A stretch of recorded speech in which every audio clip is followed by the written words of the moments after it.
চাঁদপুর নামের একটা গ্রাম ছিল, খুবই সুন্দর। গ্রামের মানুষগুলো সাধারণ, সরল আর পরিশ্রমী।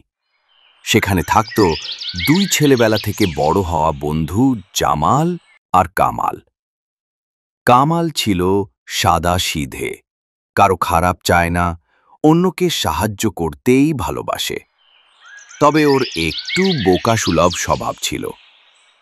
জামাল ছিল চতুর, একটু বেশি হিসেবি, আর বললে হয় লোভী। সুযোগ পেলেই নিজের লাভের জন্য অন্যকে ঠকাতে দ্বিধা করত না। তবুও তাদের বন্ধুত্ব অটুট ছিল, যেন এক মাটির দুই ফুল। একদিন কামালের মা হঠাৎ অসুস্থ হয়ে পড়লেন। ডাক্তার বলল, ওষুধ আনতে হবে, না হলে বিপদ হতে পারে। কিন্তু কামালের ঘরে 1 টাকাও নেই। এই কথা শুনে জামাল এলো কামালের কাছে। সে বলল, বন্ধু, চিন্তা করিস না, আমি একটা দারুণ খবর পেয়েছি। বনের ভেতরে একটা পুরনো বাড়িতে নাকি গুপ্তধন আছে। যদি সেটা পেয়ে যাই, তাহলে সব সমস্যার সমাধান।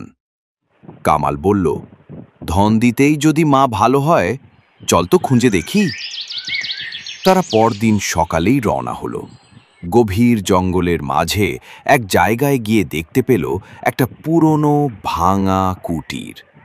কুটিরের ভেতরে একটা মাটির হাঁড়ি, মুখ বন্ধ। জামাল তো খুশিতে লাফিয়ে উঠল।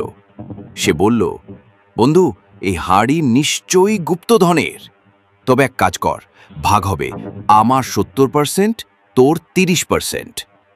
কামাল হেসে বলল, ঠিক আছে জামাল ভাই, তুই চালাক, তুই বেশি রাখো।